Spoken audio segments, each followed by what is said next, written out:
We're in the business of coup prevention. So things that would help us avoid Trump stealing the election are, first of all, if Trump loses by a large enough margin, it means that all of the various ways they try to steal it may not add up to enough, right? And that would be an ideal scenario.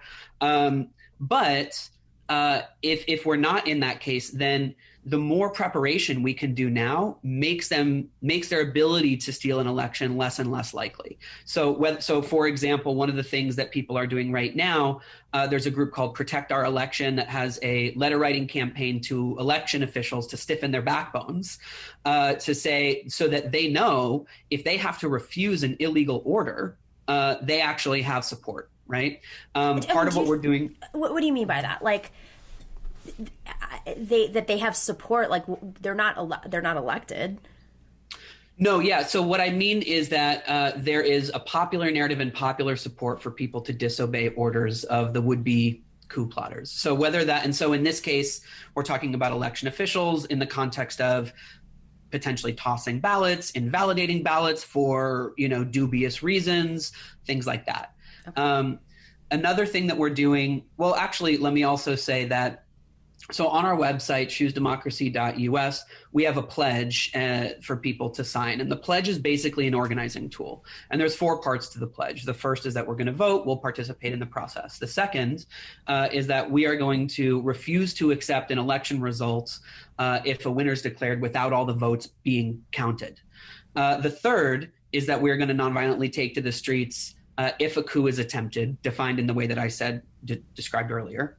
And then the fourth is that we're willing to shut down the country if necessary in order to protect the integrity of the democratic process. And that's when you say shut down, is that like a strike?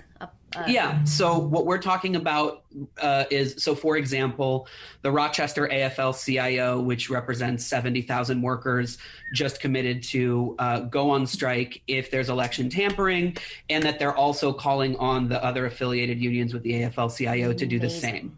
And they're using the word general strike, which, only 10% of the labor force in the U.S. is organized. And so we're using the word rolling strikes, right? We don't actually need a general strike in order to shut down this country.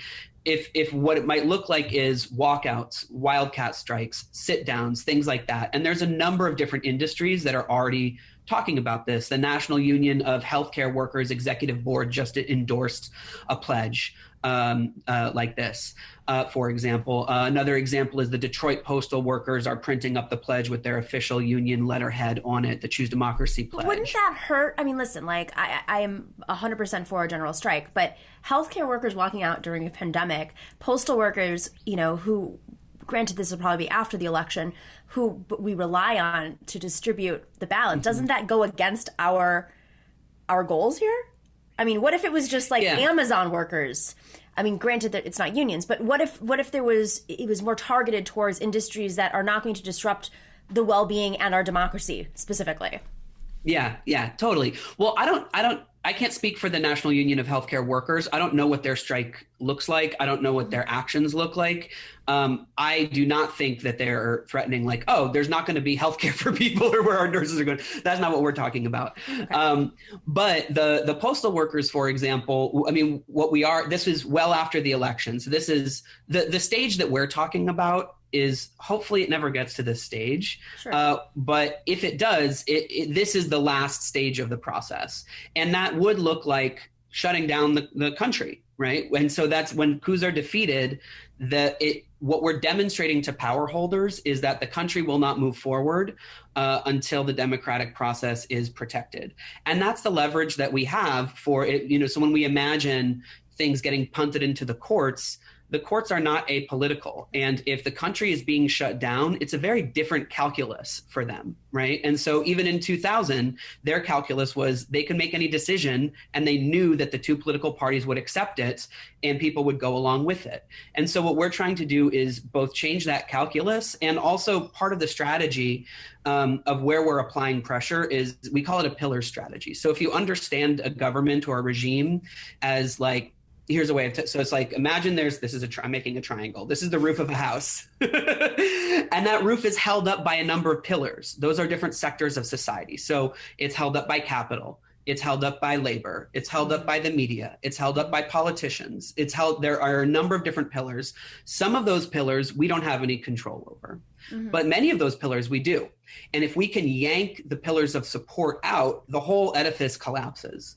And so part of the strategy is to get different pillars in society to pull their support out from under the would-be coup plotters, right? And so that does mean, so when I said earlier, a contest for legitimacy, that means trying to move an uncertain center off the fence. So as an activist, have spent the last 20 years constantly frustrated by the way that the Democrats constantly tack towards some mythologized center instead of understanding the power of their progressive base, blah, blah, blah. This is a situation where we have to defend the ground we stand on, and we actually are going for the center. We are trying to create the biggest tent possible. We are trying to peel off defectors.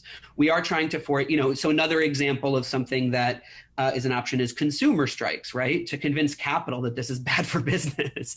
And so there's a number of things that are being planned. There's a number of grassroots organizations all throughout the country who are currently planning. So for example, especially in swing states. So in Florida, there is a racial justice organization called the Dream Defenders. They're working with Sunrise and several other groups in a coalition to do several things.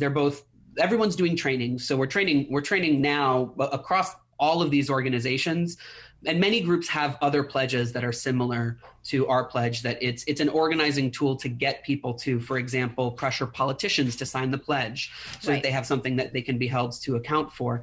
We're doing trainings around de-escalation so that we can anticipate potential violence from Proud Boys or militias or whoever. That was my next one.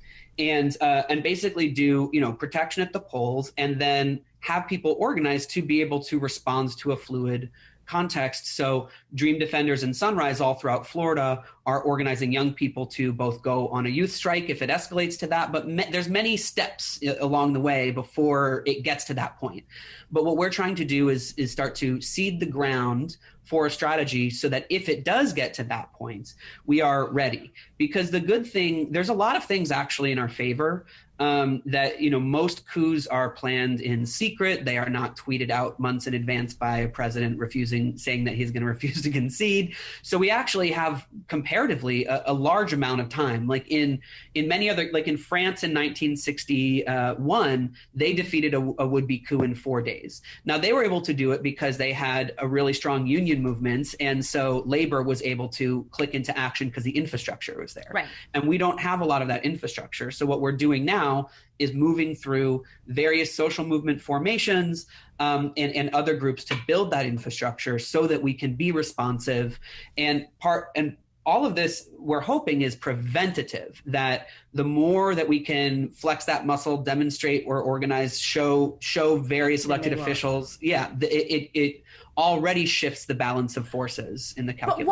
But what if in the next few days, Donald Trump decides that there's some sort of imminent threat, and he sends out the National Guard to whatever polling sites? I mean, it's up to him to declare this. That's obviously in states, specific governors to be in compliance with that. So in terms of actual violence at the polls after Election Day, I mean, there is a very feasible scenario where he could exercise whatever muscle he has in order to maintain power, and Republicans, even if they're on the center, are going to let him do it because it means they maintain power.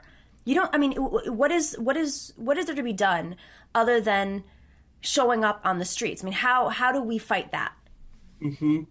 Well, so that's one of the reasons that, again, there's a debate on the left about the role of violence and property destruction.